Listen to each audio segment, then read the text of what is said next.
Hey, welcome to That One Time, the place for unforgettable moments and stories worth sharing. Funny, touching, surprising, just like life itself. Grab a seat, get comfortable, and let's dive in.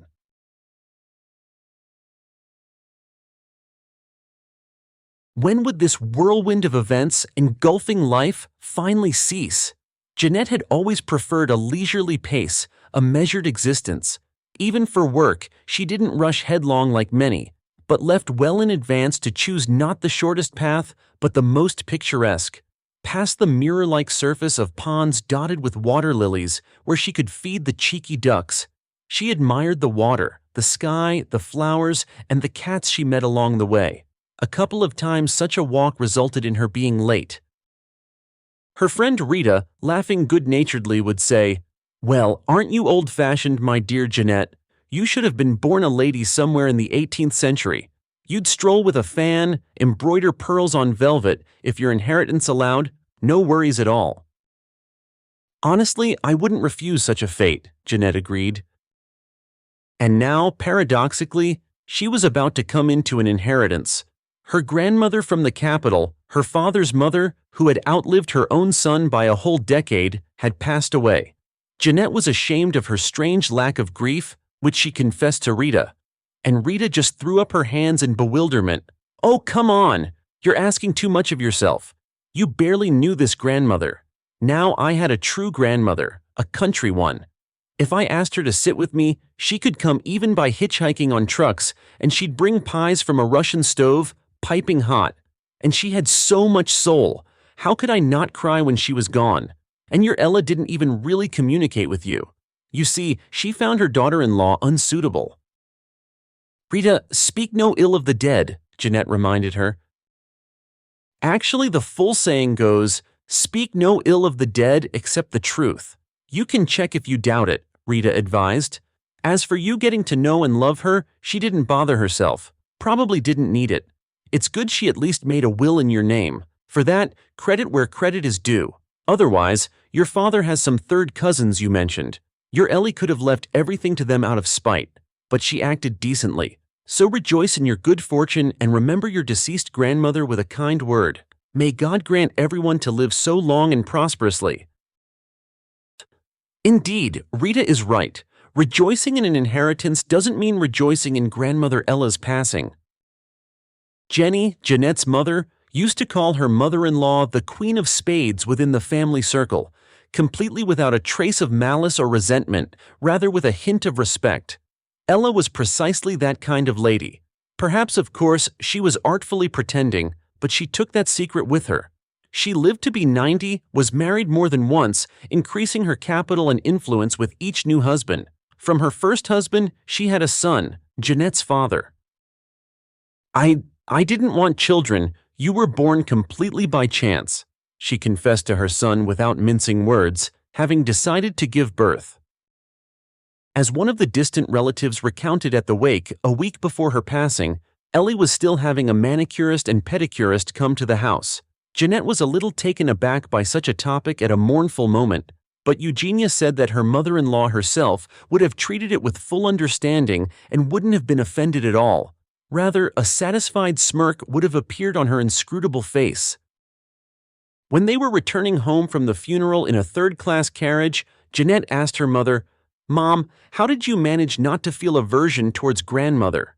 I understand intellectually that I shouldn't attach importance to my mother-in-law's words, but sometimes I just hate her."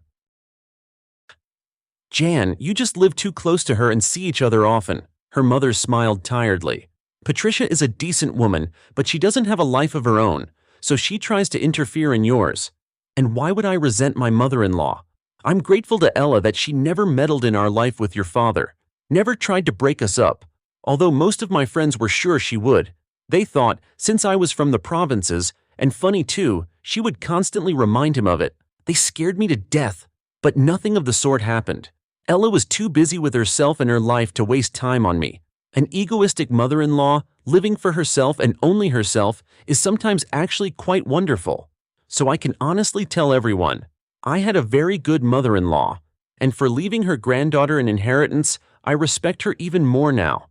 Not a petty lady, and honest.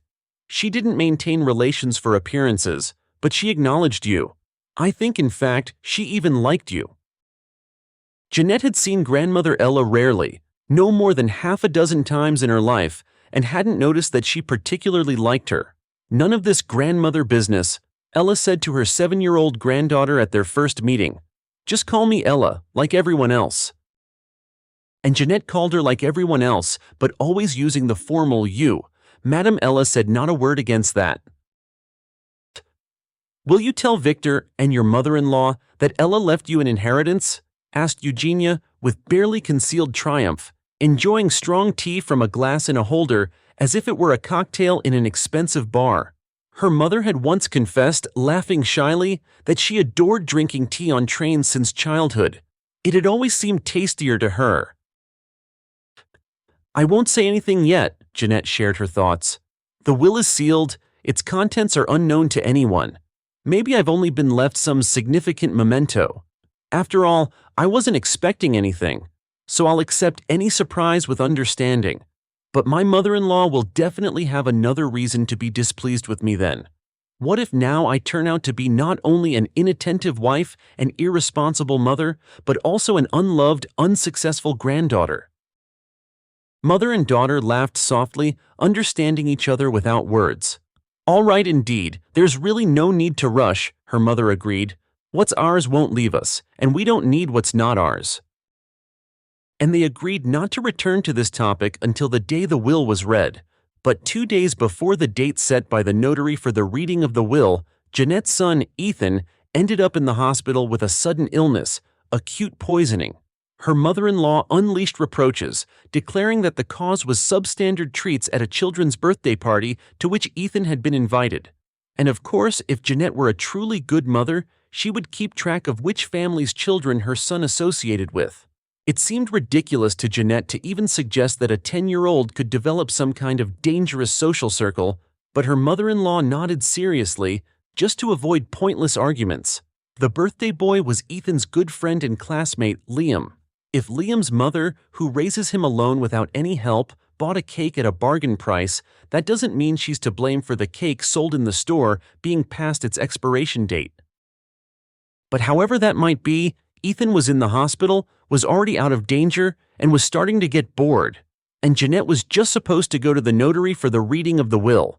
Victor, as usual, grumbled something about her terribly inconvenient job for a family woman, but agreed to stop by to support his son. Jeanette woke up at dawn that morning and, while the coffee simmered on low heat, twirled the train ticket in her hands, feeling sadness clench her heart at the thought that she wouldn't be able to visit Ethan in the hospital. Of course, she understood intellectually. His father would visit him tomorrow instead of her. But it was still dreary. Life flows so quickly, soon Ethan will stop being a child, will be able to manage perfectly without his mother, won't miss her so much, and she won't even have time to remember his childhood. Always work, always some silly urgent matters. Her sad reflections were interrupted by a phone call. "Ms. Jeanette, I apologize for the unpleasant news," the notary's voice apologized. "As I explained to you, at least 2 witnesses are required for the reading of a sealed will, but one of them is currently unwell." "Nothing serious happened to him?" Jeanette asked. "My son is also in the hospital. He was poisoned." "I sympathize. May he recover quickly," the notary replied politely. "The witness has nothing dangerous, just a fever. But in such heat, the person is elderly, concerned about their health, and asks to postpone the reading date. He suggested moving the event exactly 1 week forward, provided that suits you."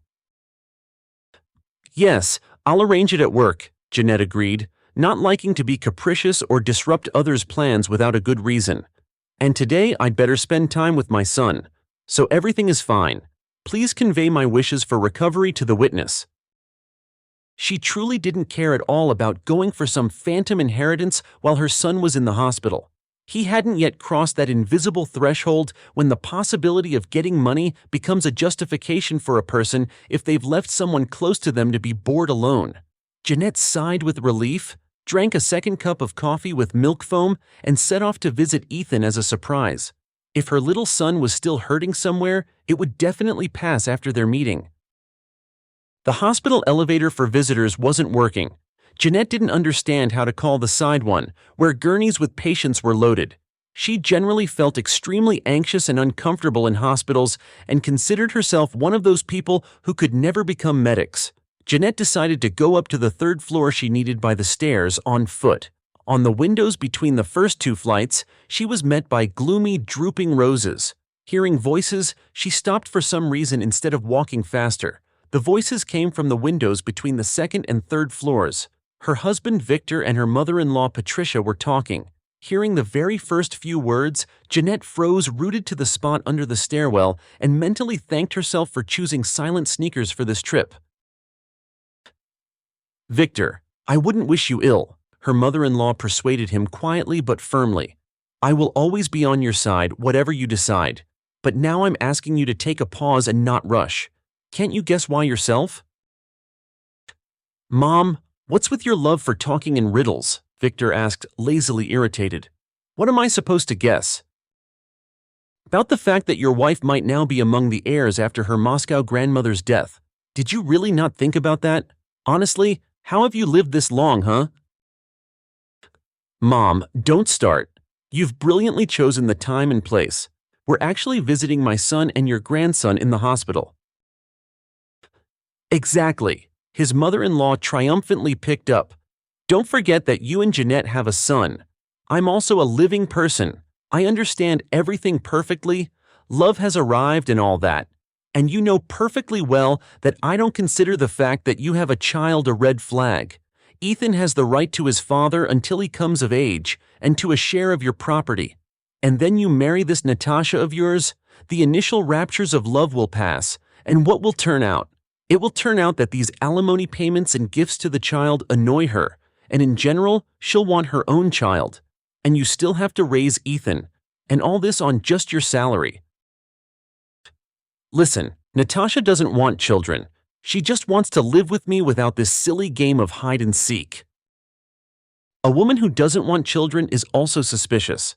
Either your beauty Tasha is a complete egoist, or she's lying to you so as not to scare you away. "Oh, you're our local Vanga," Victor snorted. "You know everything about everyone. You've laid it all out neatly." "Yes, I've lived longer and I know," his mother-in-law stated with her favorite expression, which Jeanette had heard from her many times and always wanted to argue with, but her own family peace was more precious. "Listen to your mother at least once in your life. I know grandmothers like your Jeanette had. All huffy and puffy, but essentially just an ordinary old woman. In old age, the same thoughts come to everyone anyway. She probably wanted to remain in her granddaughter's memory as a good person and left something. Her apartment or savings, or maybe both." "No, Mom, I don't understand now," Victor interrupted Patricia. "You want your son to give up the woman he loves in order to benefit from his wife's inheritance? Am I some kind of gigolo in your opinion?" "You're as foolish as a youth in my opinion," his mother-in-law replied angrily. "You'd think you were suffering with Jeanette before you met Natasha. You just lived your lives. And with good means, you would have lived even better. With money, there are fewer arguments. I don't know. And Natasha is hardly an ideal. So I don't see the point in swapping one bad thing for another." "Did you only live with my father for that reason too?" Victor sneered. "What do I and your father have to do with this?" Jeanette flinched, hearing quick footsteps below. Several people were coming up the stairs quite close by. They were walking quickly and talking quite loudly. Victor and his mother-in-law couldn't help but hear them and stopped their conversation. Jeanette decided to wait until these people reached her. She crouched down, pretending that an untied shoelace had delayed her. Two people in white coats and a nurse were coming up the stairs. Jeanette's shoelaces were immediately in perfect order, and she continued on her way, following closely behind the medics. "Well, what a decision!" her friend Rita exclaimed with bewildered delight after listening to Jeanette's story. "If I hadn't heard it from you yourself, I would never have believed you'd decide to leave like this. And you even had the patience to wait almost a month. I wouldn't have lasted long, I would have given myself away. But you surprised me, Jeanette. I was sure I knew you as well as I know myself, but you're revealing a completely unexpected side." I didn't expect it myself. Jeanette smiled sadly. I like to think I was a delicate young lady who couldn't stand making decisions herself. And what will you tell Ethan? Rita wondered. Already like this? I waited a month precisely so Ethan would go to a sports camp session. His friend from class recently had his parents split up. His dad is already living with another woman. Ethan told me himself. He's worried about his friend, but he understands that these things happen. Aha, he's mature for his age, Rita agreed. So I thought, if I leave now and Victor will surely be living with Natasha, then I won't have to make up stories for my son. I was already worn out waiting for Victor to honestly say, now you're a well-off woman, it won't be so scary for you to be alone, and I can admit that I've fallen in love with someone else. But he, apparently, still decided to follow his mommy's advice. When he was objecting to her and playing the nobleman, he simply didn't know the scale of my inheritance.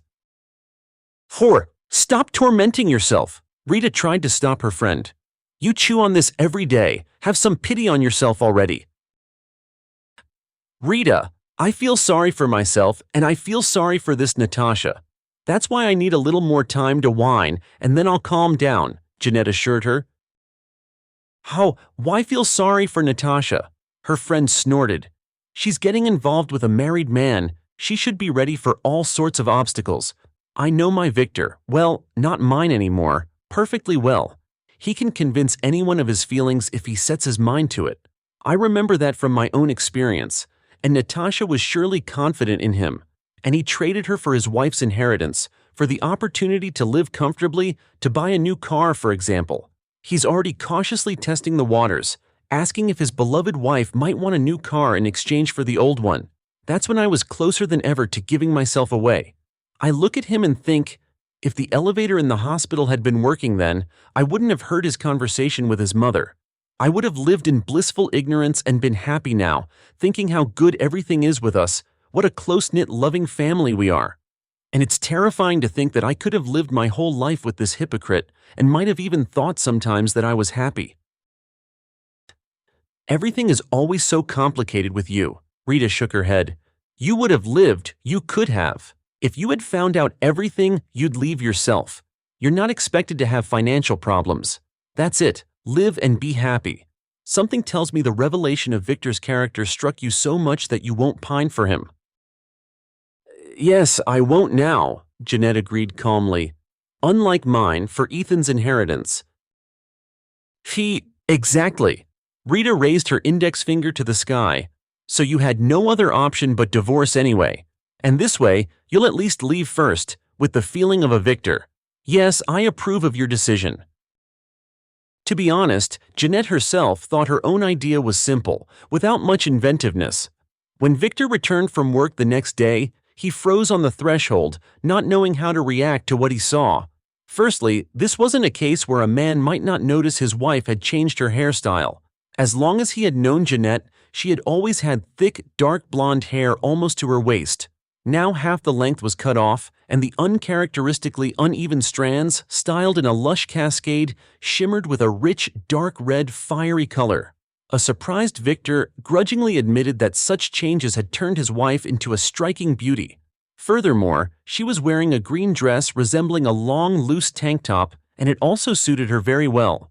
Although it didn't resemble her previous clothes at all, it emphasized her figure too much. Standing before the open wardrobe, Jeanette declared to her husband instead of a greeting, "Well, I've thrown out the better half of the unnecessary rags, and I can leave." "Where are you going?" Victor asked, suddenly starting to feel like some kind of fooled donkey. "To Moscow, to look at my apartments, both the main one and the studio for rent, and the dacha at the same time. I'm thinking of renting it out for a month, or keeping it for myself. Maybe moving there as an option. Enroll Ethan in a Moscow gymnasium." "Will you be deciding this unilaterally?" Victor asked meaningfully about Ethan. "Shinky, no, of course not," Jeanette reassured him. "You are his full parent. That will always be the case. As for my property and bank deposit, of course, that's up to me." "How? And they gave you leave just like that?" Victor snorted skeptically, trying not to betray his complete confusion. "You're indispensable. You yourself assured me before." "I'm surprised. I asked for leave and they gave it to me right away. Perhaps the management suspects I might quit now and are trying to keep me with good treatment. Although thoughts of quitting and moving are indeed visiting me more and more often." "And you didn't even think to share them with me? Or at least warn me that you were going to Moscow?" "Perhaps only tomorrow, so you can consider yourself warned in advance." "And how long do you plan to stay there in your capitals? You were already there a month ago for the will reading. Will you just be hanging around every month?" I don't know exactly yet. There are too many things to do, and I'm inexperienced in such matters. Grandmother's lawyers will advise." "I see. Well, it was time to go sometime," Victor clammed up. "Did you think to prepare anything for me to eat? At least for 5 days?" "Victor, well, the whole freezer is packed. Cook whatever you want." "Don't you think you're behaving badly?" Victor tried to go on the offensive. "I don't think so," Jeanette replied amicably. "What, do you deliberately want to pick a fight? This sudden change. You've adopted this new tone in conversation. Do you feel rich and independent?" "Don't envy me so openly." Jeanette winked at her husband just as amicably. "I'm really tired and don't want any quarrels or confrontations. I just want to calmly pack and leave on business." "Fine, leave. Just don't be surprised by what you see when you get back." "Excellent," Jeanette smiled carelessly. "Relax. Don't be such a bore." Victor fell silent, snorted sternly, and didn't say a word to his wife until late at night. He sat down at the computer to play his favorite strategy game, which she couldn't stand, considering it too aggressive. Jeanette paid no attention to anything, packing for half the night.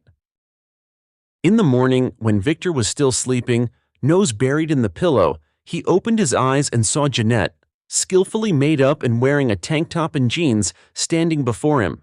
"Bye-bye, I'm off." She waved her hand cheerfully in front of her husband's nose, grabbed her wheeled bag, and headed towards the front door with a dancing gait. Even the squeak of the key in the lock seemed mockingly cheerful to Victor.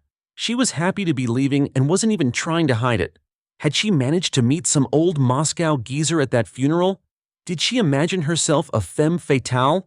And just to tolerate these antics, he'd been making up excuses not to see Natasha for the entire last month? What a fool he was after that. "Tasha, what are your plans for today?" Victor asked tenderly a couple of minutes later, sighing submissively into his mobile phone. Jeanette was seen off at the station by her mother and Rita.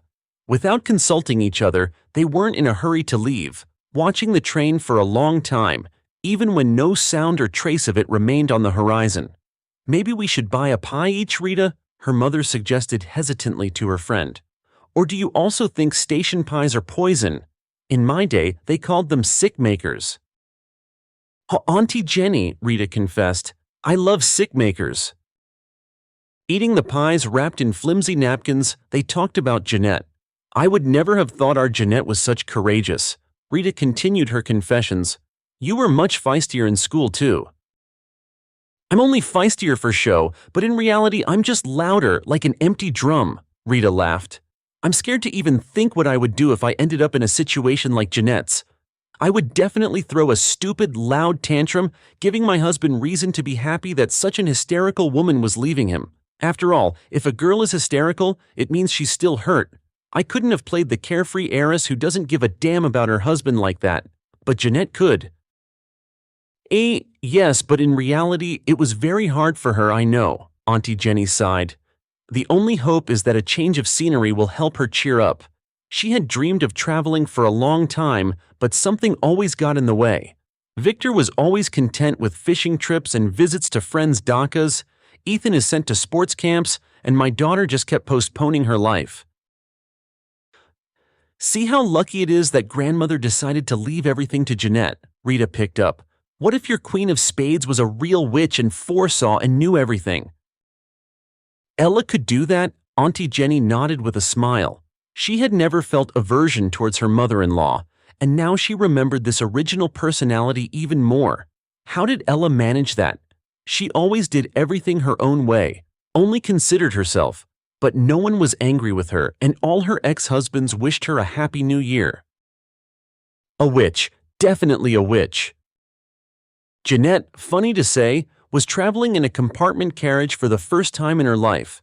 She handled travel perfectly, was absolutely unpretentious, not demanding of comfort. She liked fellow travelers, provided they weren't aggressive. But suddenly, out of pure curiosity, she decided to travel to Moscow in a compartment. The price wasn't exorbitant. She wasn't planning on strolling through expensive boutiques and social events in Moscow. She would really attend to business, and in her free time, she would walk around places she knew indirectly from the descriptions of her favorite Bulgakov. She definitely had to take a walk around Patriarch Ponds. Someday. She also wondered that day when they met, if her father had been alive, would Ella have left the inheritance to her son instead of her granddaughter? Nothing could be said for sure about her. None of Jeanette's acquaintances had or has such an unpredictable grandmother, that's a fact. It was vacation season, so the carriage was full. From the departure station, along with Jeanette, a very young couple in love and a silent man of about 40 were traveling in her compartment. The couple was busy with each other and didn't sit still, and Jeanette was grateful to the man for being as engrossed in his thoughts as she was, and for being able to be almost invisible. A funny ability for such a tall and lean person. Such people should probably be noisy in a cramped space like a compartment. Jeanette glanced back a couple of times as if to make sure he wasn't watching her, and continued thinking about her own things. The further she traveled from her city, the lighter her heart became. Long journeys were very calming for her in general. I wonder, were there any gypsies in their family? I must ask Mom. Are you being met? Her compartment neighbor politely inquired when there were about 15 minutes left to Moscow. Need help with a taxi, for instance? I hardly have any luggage myself, just a light sports bag with summer clothes. Jeanette smiled carelessly. I'm traveling on business, so I'll be met. Yes, but thank you for the offer. Imagine, they had exchanged only a few words the whole journey, and the person was offering help. At first glance, Jenny was indeed right. In the house that Jeanette had recently considered her own, the life she had left behind had settled. In the home she no longer felt was hers, she settled into Ella's spacious apartment, which she had initially firmly intended to sell. Why such a palace, when for that money you could buy 2 cozy little apartments? But now she wanted to get rid of Ella's apartment less and less. Here was a beautifully furnished classical kitchen dining room.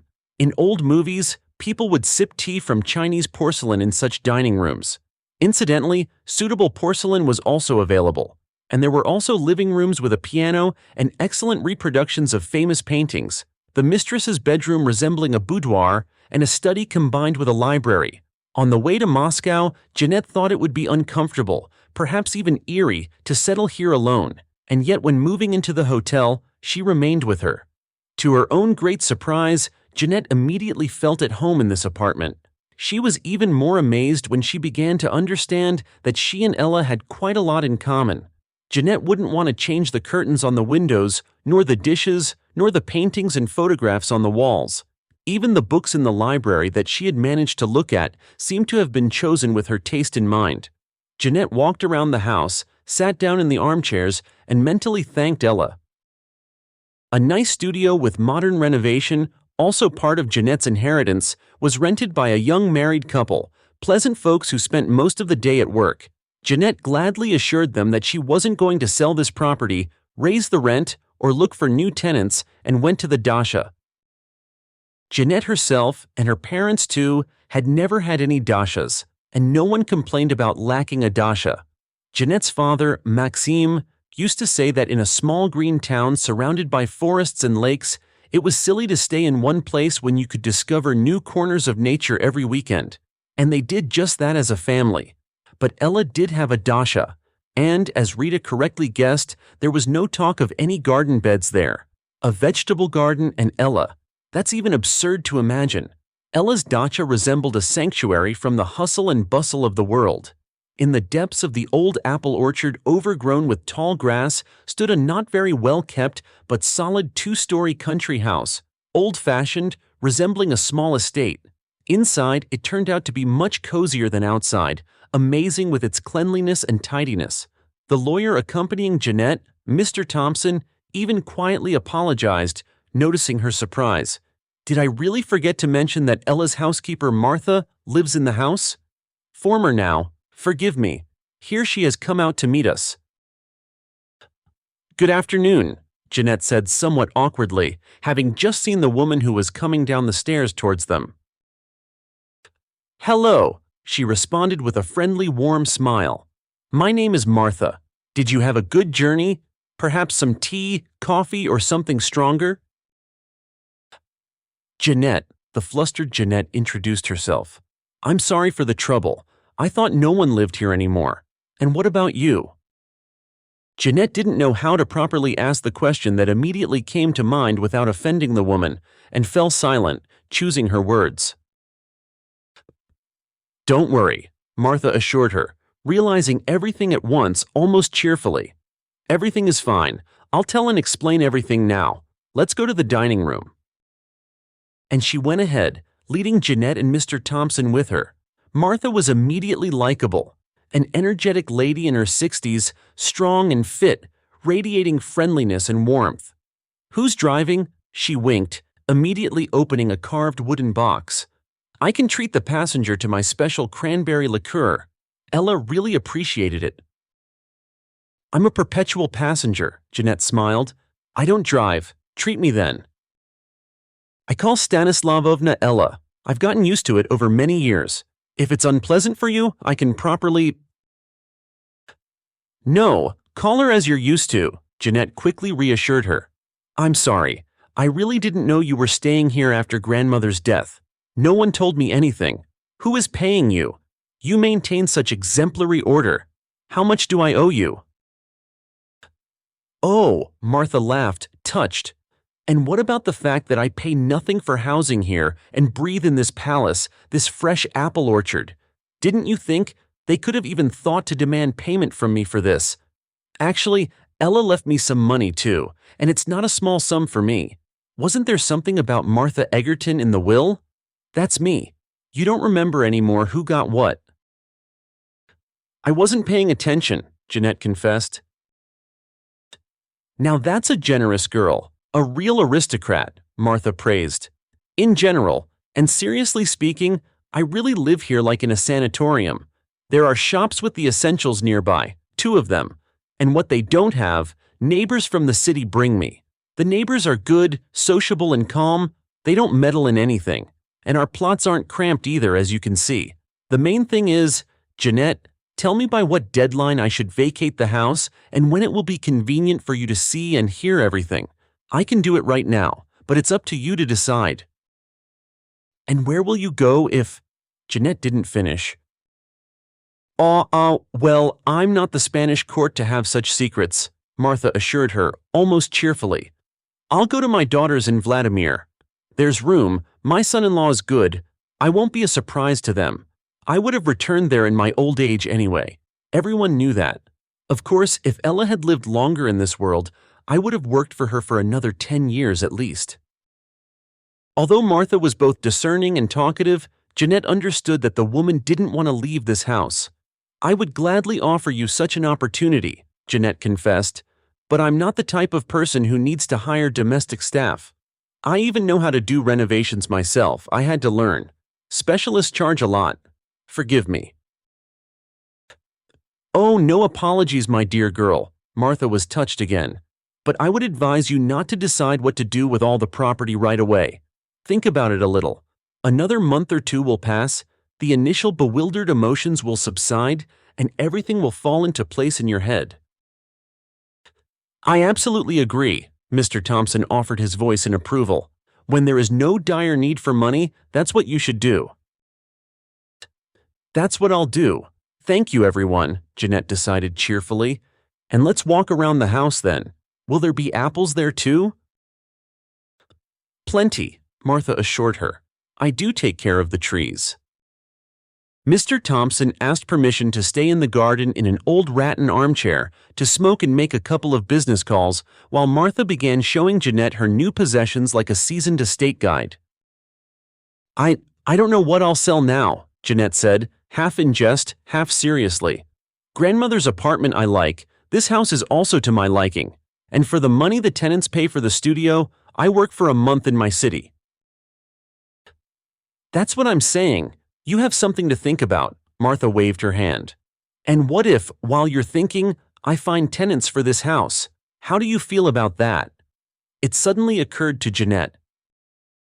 You're the owner, it's for you to decide, Martha didn't immediately grasp. You didn't even ask me. No, you didn't understand, Jeanette explained. If I ask you to stay here, look after the house and keep it clean for the tenants, would that suit you? They will pay me rent, I will pay you a salary from that money, and the house won't be abandoned while I sort out my affairs and problems. My father used to say that a private house shouldn't be left without people. It deteriorates and falls apart faster that way. Your father is right, Martha declared, pleased that she had found a like-minded person. Houses are not apartments in an anthill, a human hive. They are like that, they have their own soul. And I won't be coy, such an offer would suit me very well. Only you understand, Jeanette, there's a delicate point here. I'm also a living person, I must like your tenants. And I must not be unpleasant to them either. For the position of a housekeeper, this is an important point. In an office, you can still disregard everyone and just earn money. But here it's close proximity, living under one roof. I wouldn't even think of letting someone you dislike move in, Jeanette said, surprised. I will send everyone here so you can look at each other and decide if it's necessary for all of you or not. Shh, you agree? That you've decided to rent out the house just like that, seriously? Martha was taken aback.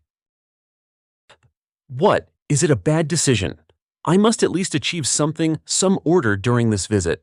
Otherwise, it will turn out that I just came for a change of scenery. Well, sometimes that's needed too, her interlocutor said with conviction. To rest from work, from household chores. Forgive my immodest question. Do you have a family? I have a son, I have a mother. I also have a husband. For now he thinks he exists, but for me, he's almost an ex. Oh, I see, Martha commented cautiously, looking at Jeanette sympathetically, but didn't dare to ask further. Jeanette herself suddenly felt like telling this woman everything in brief. Ordinary infidelity. He met someone else, wanted to leave the family. I accidentally overheard my Victor telling his mother himself that he chose to live with the one he loved, but his mother-in-law was persuading him to wait, just in case I got a good inheritance. Her son is selling. He even resented what an honest guy his mother took him for. What an honest guy I was married to. So, is that what you thought? Martha asked again. Uh-huh, Jeanette confirmed, but it turned out I was mistaken. Perhaps the guy couldn't handle the scale of my inheritance. Neither I, nor he, nor anyone from our families had ever been particularly wealthy. He became an attentive family man, straight home after work, only with the family on weekends. He decided to leave his love. I see him wandering around sadly, but he's holding on. Good for him. We need a new car, he says. There. Gigolo-san, Martha shook her head, so artistically that Jeanette couldn't help but smile. And you decided not to tolerate this scoundrel? Aha. I decided to free him from forced lying. He could have come to hate me so much in a few years that he would poison me, like in old English detective stories, Jeanette snorted. And you're a clever girl, Martha simply approved. I would have done that. Have you said goodbye to him completely, or just left to think things over for now? For now, I just left. I just presented him with the fact in the evening that I would leave in the morning. I wanted to see his reaction. It was interesting. I saw it. Now I'm even more confident in my decision. I'll return by the time my son comes back from sports camp, and I'll announce to Victor that I've found someone else here. Let him prepare for a divorce. And of course, there isn't one yet? Jeanette laughed in surprise. Why, of course, her interlocutor snorted. Such a charming girl is unlikely to go unnoticed for even a day, and I'm not flattering you. Female laughter. Mr. Thompson emerged from behind a shaggy blackcurrant bush. Miss Jeanette, Forgive me for interrupting your pleasant company, but I'm being met at the station. If we can leave for the city in about half an hour, we'll have time to discuss everything and talk over our further actions on the way. I'll take you straight home." All right, Mr. Thompson," Jeanette assured him. "I've already decided everything. We can leave right now." "Or would you like to stay here?" Martha suggested. "No plans for the evening. There are fresh beds. The guest bedroom is in perfect order, like in a luxury hotel. And in the morning, after you've had a good sleep, you can return to the city calmly. How does my plan sound to you?" "Well, it's a good plan," Jeanette approved. "I would have been too shy to invite myself, but I'm glad for the invitation. I've become quite impudent with you." "But you're at home," Martha reminded her, tapping her forehead. And both women said almost in unison, "Go ahead, Mr. Thompson." Very, very long ago, probably in childhood, Jeanette had slept as soundly as she did that night on the veranda of her house near Moscow. Martha offered to make up beds for her in any room of her choice, particularly urging her towards the beautiful guest room, which indeed resembled a cozy room in a country hotel, but Jeanette chose the veranda. "It's cooler here and the windows are huge. You'll be able to see the stars," she explained. Jeanette didn't get a chance to admire the stars. She fell asleep quickly after a long and pleasant day, and in the morning, having returned to the city, she sat down to draft an advertisement for a real estate website about renting out the country house with the services of a live-in housekeeper and a large plot occupied by a picturesque garden. She pondered how best to formulate the requirements for tenants and suddenly flinched at a phone call. Victor was calling. "Have you completely abandoned the family?" he asked immediately instead of a greeting. "Hello," Jeanette replied with friendly indifference. "Why abandoned? I call Ethan at camp every day, morning and evening, and send photos from Moscow and messages. He's doing great, but you probably know that yourself. You do talk to him too, don't you?" "And you have nothing left to say to me?" "And you to me?" Jeanette smiled into the receiver. "I've been busy with things all these days, sorted out some things, decided some things already. But you know what? I'll tell you about it at home, I think. I won't linger here. I'll come back earlier if there are tickets for tomorrow. I'll take one for tomorrow. No need to drag it out." "So everything is all right?" Victor asked, deciding to restrain his irritation. "Completely," Jeanette confirmed. And indeed, she immediately bought a train ticket, not for tomorrow, but for the day after tomorrow. She informed Mr. Thompson about the train. He assured her that she could leave with a light heart. Her personal presence in Moscow wasn't needed for now. But was she sure she could fully trust someone in a matter like choosing tenants for the country house? I intend to return soon," Jeanette explained. "Maybe even for good. That's why I must leave urgently now." "Yes, it's better not to accumulate loose ends in business," Mr. Thompson immediately understood and approved. "And can people willing to rent such a large, not cheap dacha be found so quickly?" she inquired. "Usually not, but sometimes it happens. Well, as a last resort, in the modern world there are video calls. If someone needs to move in very urgently, you can get some idea about people this way too. And I will help you with my discerning eye too, give my assessment. And I'll quickly drop a contract if necessary, it's standard. I'll also consult with Martha if anything comes up," Jeanette added. "That's also a sound idea. Women in her profession often give a correct assessment of people. A good housekeeper is not just about wielding a broom, as some snobs believe." Jeanette had nothing to add to this remark. She had never had to be either a housekeeper or a snob. She called a taxi and went to say goodbye to Martha. They still needed to agree on how they would choose tenants, as Jeanette didn't much like sharing her thoughts over the phone, preferring to do it in person. "Jeanette, don't worry," Martha assured her. "If we really find decent people and willing to pay such a price, I won't let them just leave. I'll persuade them that they won't find a better option. I can also sit with children and do activities well, though of course I get tired of wild ones. And as a cook, I'm not bad. If of course people aren't used to exquisite cuisine, I might not make artichokes with anchovies every day, like in the best houses in Paris, But my pies and borscht are excellent. I won't be modest. Yes, I understood right away that you are a treasure, Jeanette laughed. No, the treasure here is you, Martha objected heatedly, as if someone was about to argue with her. You're offering me to continue working for the same salary Ella paid me, in an environment I'm used to. Otherwise, I would have had to lead a purely retirement life. And I don't want to spend the finances Ella bequeathed to me on myself. I'd rather help my daughter's family. And I'll earn for myself for now. I go on vacation to the sea every year during the velvet season. I would be sad without the sea. So, Jeanette, thank you, and I will try to justify your trust. And why do you look completely tired? I'm not tired. I'm just a little afraid of returning home, Jeanette confessed. I've decided everything, and now it's scary.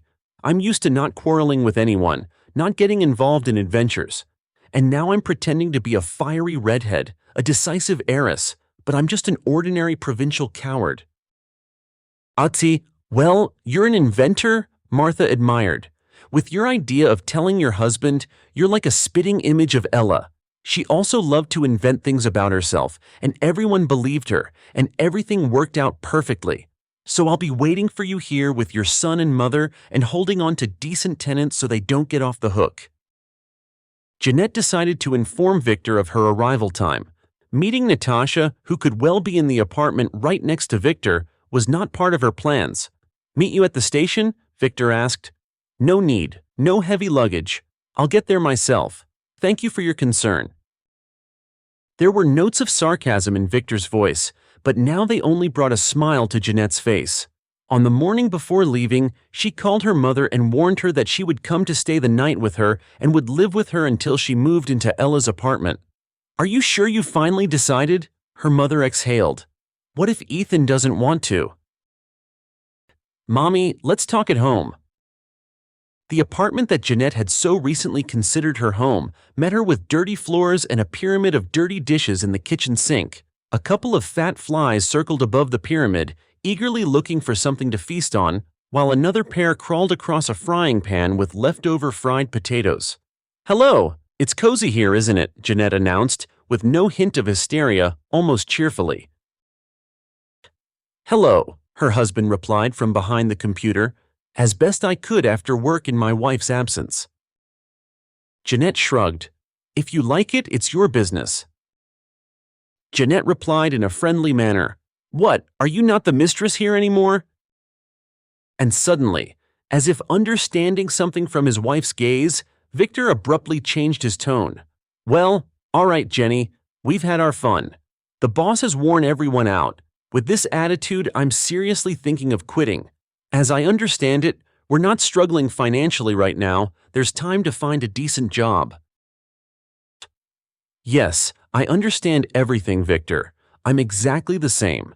If it weren't for this unexpected inheritance that fell into my lap, I wouldn't have dared to leave a job I didn't like. After all, stability can be much worse than people usually comfort themselves with. Now I'll take a shower, change, and go quit. Your vacation just started. You could have gone somewhere, Victor reminded her with bewilderment, clearly not understanding what she was getting at. I'm not a viper, you know, Jeanette explained. My boss hasn't done anything bad to me for me to pull such a trick on him. By the time my vacation officially ends, he can find someone else for my position. Shup, but everyday matters can wait, Janny. If you're talking about the mess in the house, yes, I admit I'm guilty. You've never been a nag or driven me crazy over trifles, and I'm not going to change now, Jeanette confirmed. Anyway, it's useless to prepare for such announcements for long. It's better to be direct and honest right away. We should get a divorce, Victor. Her husband got out of the computer chair with an unexpected crash. So that's a condition of the will, is it? He asked with a smirk, hiding his irritation. Huh, Victor, I wouldn't joke about this if you know me at all. I've met another man and don't want to live a double life. Huh, and carefree heiresses like sweet boys, her husband sneered dismissively, feigning a saccharine smile. What other boys? Ignoring his sarcasm, Jeanette continued, and Madam now moves in circles where it's indecent to have husbands like me. Only those with status are valued. Victor, I'm not insulting you and I hope for your understanding. I've simply met someone else. The same could have happened to you. I'm absolutely not claiming anything. I'll only take our things with Ethan, clothes and toys. Victor shook off his mocking macho pose and stared at his unperturbed wife, realizing in an instant that she wasn't joking. He exhaled his last vengeful trump card. You won't get anything from me for the child. It was already past midnight. Discussing her divorce and resignation announcements with Rita and her mother, Jeanette smiled sadly. I never would have thought it would be harder for me to upset my boss than my own husband. I thought the hardest question would be about our son. But Victor only remembered Ethan in connection with money when he said he wouldn't give anything for him. Sure. Well, he'll have to pay alimony by law anyway, Rita sighed mockingly. Don't play dumb. You understand perfectly well that I'm not talking about that. Jeanette waved her off. If it weren't for this inheritance, I never would have found out what kind of person I had lived with for 12 years. That's what scares me. In general, into what kind of relationships? Oh, girls. Mom, like an arbiter, took both their hands. Then none of us should get involved in anything. When we love, we all want to believe in the best. And we do believe. Otherwise, life on the planet would have died out long ago. Jeanette, Auntie Jenny, let's skip the complicated philosophy for once. Rita smiled forgivingly. You were lucky, Jeanette, that you not only found out Victor's true nature, but also left him yourself, without damage to your pride. He's only got one consolation left now, to invent a beautiful legend for Natasha that he left you for love. I truly don't care about that, Jeanette waved it off. It's like a weight has been lifted off my shoulders. I promised my boss to stay for a week at most before quitting. He wants me to hand over my duties to a new employee. Apparently, he already has someone in mind. I agreed. A week is not a year, and I'll return to Moscow to look for tenants for the dacha and a good school for Ethan. I still need to think about how to prepare him, what to say. I'll help, her mother assured her. I'll come up with something too, Rita promised. As Jeanette had somehow foreseen, there weren't many people willing to rent such a large house. For summer, people are content with a small house in a gardening cooperative, Martha said understandingly. And not everyone is willing to live outside the city in winter. If it weren't for my salary, you could lower the price and tenants would be found right away.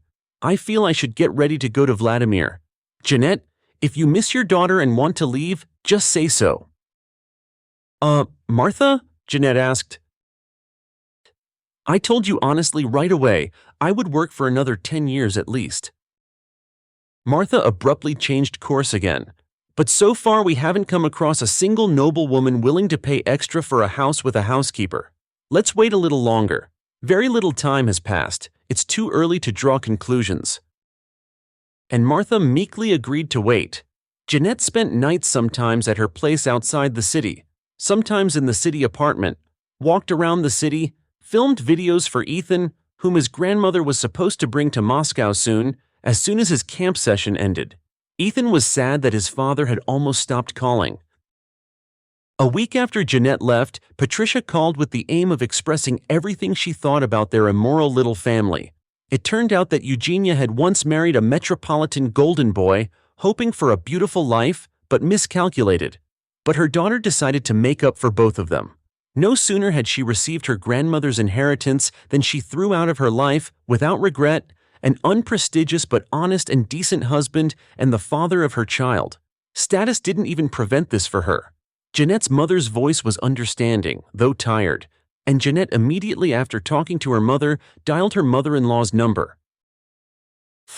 Patricia, if you are overwhelmed by feelings, express them to me, not my mother.